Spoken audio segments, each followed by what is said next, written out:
Like et abonne-toi à notre chaîne YouTube, où cette araignée grimpera sur ta tête pendant ton sommeil.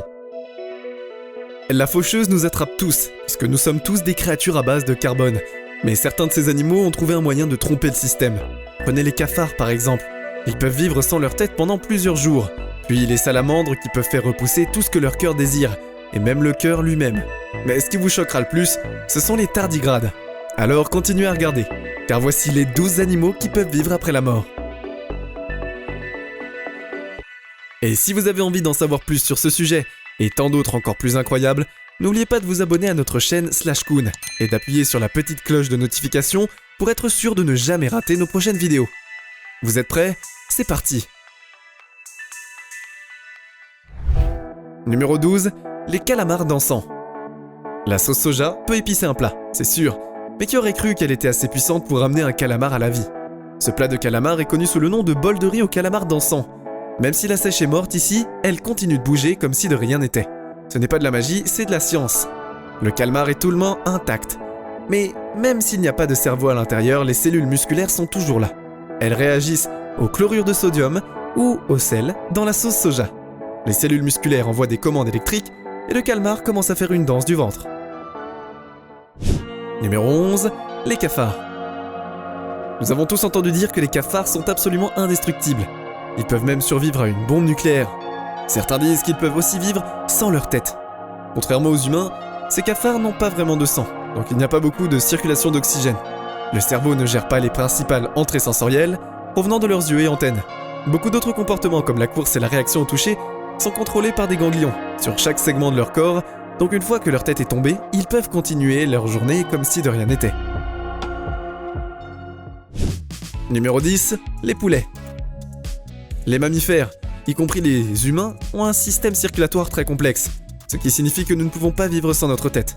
Cependant, ce poulet a battu tous les records et a réussi à nous surprendre. Comme la plupart des poulets, celui-ci a subi le même sort, la hache.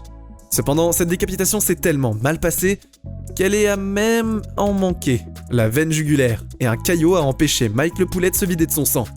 Une grande partie de son tronc cérébral était encore intacte, ce qui signifie que de nombreuses fonctions de base, comme la respiration et le rythme cardiaque, étaient encore en bonne santé. Numéro 9, les abeilles.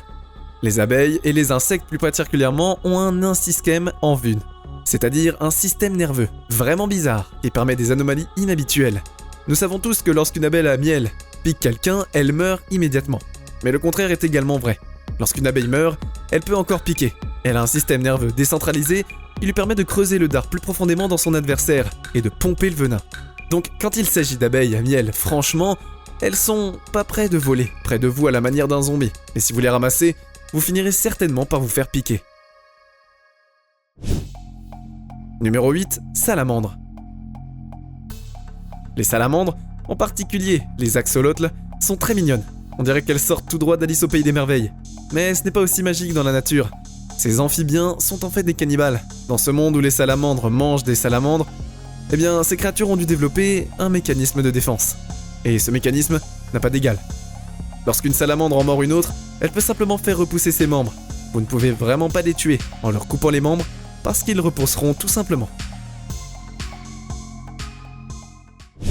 Numéro 7, les grenouilles.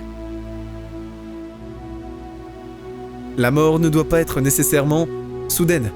Parfois, c'est très lent, presque comme un froid glacial. Mais pour ces grenouilles des bois, c'est littéralement le cas. 2/3 de leur corps se transforment en glace pour leur hibernation. Leur corps s'arrête de battre et leur système circulaire de sang arrête techniquement, donc elles meurent. Ce qui est de plus en plus surprenant, c'est qu'elles peuvent supporter des températures aussi basses que 0 degré pendant plus de 6 mois. Certaines expériences montrent qu'elles peuvent rester gelées pendant des températures encore plus froides. Numéro 6, les serpents. Les serpents sont effrayants quand ils sont vivants. Une fois que vous les avez tués, vous pensez probablement être débarrassé de ces personnes.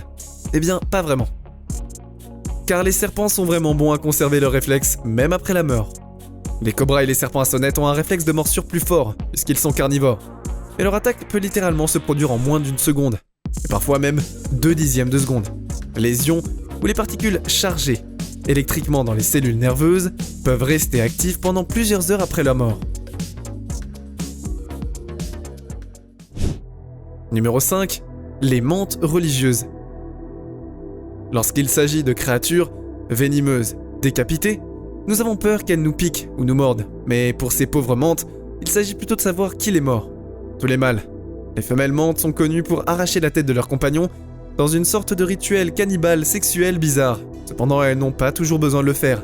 Si le mâle est trop irritant ou s'il gêne le processus d'accouplement, elle n'aura qu'à mordre la tête de son partenaire. Un partenaire est un repas tout en un. Le plus étonnant est que même si le mort est mâle, eh bien, il est décapité également. Il peut encore faire germer son homologue, et la femelle. Numéro 4. Les tortues. Les humains peuvent souffrir de maladies conorianae, mais dans leur ensemble, tous les vertébrés ne sont pas touchés par cette maladie. La tortue à oreilles rouges est immunisée contre cette maladie. La tortue à oreilles rouges est immunisée contre elle, et donc tous ses tissus cardiaques commencent à mourir dès qu'ils sont hors du corps et ne sont pas remplis de sang. Cependant, le petit cœur de cette tortue peut vivre jusqu'à 5 jours sans son corps. Lorsqu'il n'y a pas d'oxygène, son rythme cardiaque chute environ à 10 battements par minute au lieu de 25. Numéro 3. Les guêpes. Les guêpes sont des insectes, et comme nous le savons déjà, ces insectes ont un système nerveux étendu. Ils ont un cerveau central avec des minuscules cerveaux appelés ganglions, et dans quelques-uns autres dans endroits des corps, cette guêpe bizarre a en quelque sorte perdu sa tête, mais n'a pas subi beaucoup de dommages puisque les ganglions de son corps étaient en bon état, et qu'elle pouvait s'envoler encore après avoir été décapitée. Elle ramassait simplement sa tête et s'envolait. Nous ne sommes pas sûrs de ce qu'elle en fera, mais cette quantité de détermination ne peut être que pour les insectes. Numéro 2. Les méduses. Les méduses sont des créatures très particulières. Elles sont composées de 75 litres d'eau et l'une d'entre elles peut vivre éternellement. Oui, littéralement immortelles. Elles peuvent même vivre après la mort, donc pour comprendre cela, il faut commencer par connaître leur cycle de vie, finalement. Elles commencent par un œuf fécondé puis se transforment en une petite larve appelée planula. Ce ver microscopique peut nager partout. Quand la planula trouve une surface solide, elle commence à se développer un système digestif et peut commencer à se nourrir, puisqu'elle se transforme en organisme vivant. Il commence à développer un système digestif pour commencer à se nourrir, et lui-même il crée une sorte de petite colonie de ses propres clones. Plus tard, il forme des muscles et des nerfs et devient un organisme totalement indépendant. Numéro 1. Les tardigrades. Ces créatures sont les meilleurs combattants de l'évolution et peuvent être trouvées n'importe où. Des volcans de boue aux mers profondes, elles ne sont pas difficiles. Cela signifie qu'elles peuvent vivre dans des températures extrêmes, mais elles peuvent aussi résister aux radiations, à la déshydratation, aussi bien qu'à la famine, mais le plus surprenant, c'est qu'elles peuvent rester en vie dans l'espace extra-atmosphérique, c'est-à-dire le vide, le néant. Vous avez soif d'histoires plus incroyables les unes des autres? Vous voulez en savoir plus sur les merveilles cachées de notre planète? Alors c'est votre signal pour vous abonner à Slashcoon, la meilleure chaîne pour vous divertir, tout en vous éduquant, évidemment.